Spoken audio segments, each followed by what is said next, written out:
A presença dos holandeses no Brasil colonial está diretamente ligada aos eventos internacionais daquela época.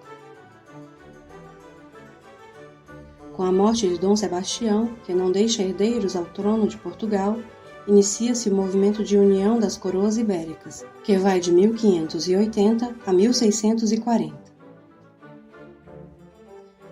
Acontece que os Países Baixos estavam sob domínio espanhol, fazendo um movimento para a conquista de sua autonomia justamente nesse período.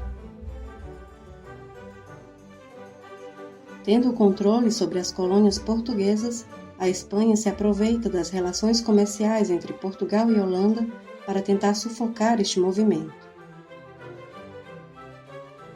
Visando contornar as consequências econômicas disso, a Holanda busca ter acesso direto aos produtos através da ocupação de algumas colônias portuguesas.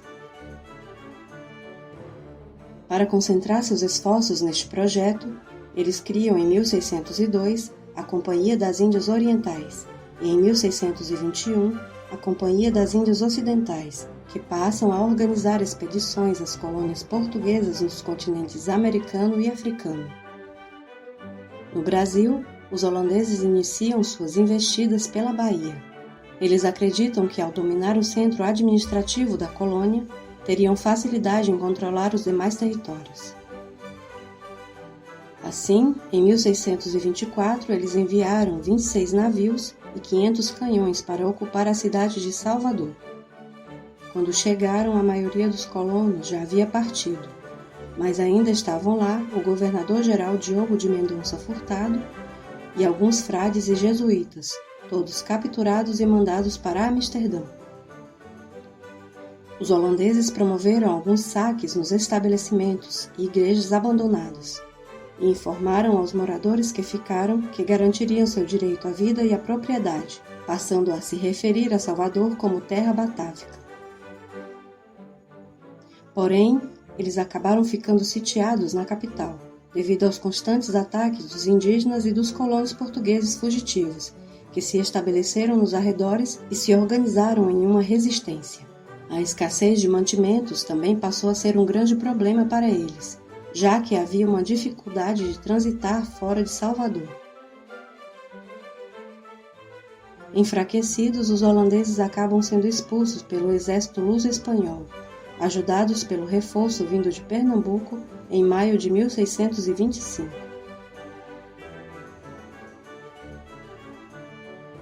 Durante os 11 meses que ficaram aqui, eles conseguiram enviar algumas caixas de açúcar para Amsterdã, mas o projeto mal sucedido de ocupação do Brasil acabou causando prejuízos à Companhia das Índias Ocidentais.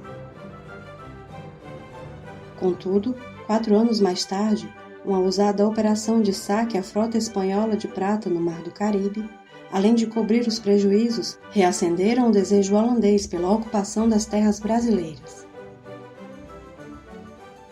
Com estes novos recursos financeiros, em 1630 eles organizam uma outra expedição, tendo como alvo Pernambuco. O ataque se inicia por Olinda, mas a administração fica estabelecida em Recife. Desta vez mais organizados, os holandeses conseguem se expandir por vários territórios do Nordeste. Já com a presença de Maurício de Nassau a partir do ano de 1637, eles iniciam uma reestruturação econômica em torno da produção de açúcar. Os engenhos que estavam abandonados são reabertos com a concessão de empréstimos pelo capital das Companhias das Índias Ocidentais. Mas além disso, ocorrem também algumas transformações estruturais em Recife, com a construção de pontes e edifícios, com o Museu Natural e o Observatório Astronômico, tudo feito com o auxílio de arquitetos, engenheiros e cientistas holandeses. Também vieram de lá muitos intelectuais e artistas durante o período de ocupação holandesa em Pernambuco. A mobilização dos colonos portugueses passou a existir a partir da ocupação em 1630, mas se intensificou ainda mais com o fim da União Ibérica em 1640 e a volta de Portugal à administração exclusiva de suas colônias. Soma-se a isso as dificuldades financeiras da Companhia das Índias Ocidentais, que para compensar passam a cobrar pelos empréstimos concedidos no início da ocupação, além de aumentar os impostos sobre a produção e transporte do açúcar, causando o descontentamento dos senhores de engenho. Em 1643, Maurício de Nassau retorna à Europa e, como consequência ao descontentamento da nova administração de Recife, eclode a insurreição pernambucana, em 1645. Este é o mais famoso dos movimentos de resistência dos colonos à ocupação holandesa, que após inúmeras baixas acaba se rendendo aos portugueses e abandonando o Brasil em 1654. Esta rendição não saiu barato para Portugal, já que durante os 24 anos em que estiveram por aqui, os holandeses passaram a dominar as etapas de produção do açúcar, trazendo o açúcar das Antilhas para concorrência direta com o do Brasil. Assim é possível também vincular a expulsão dos holandeses à intensificação das buscas por metais preciosos com o patrocínio de Portugal a partir da segunda metade do século XVII.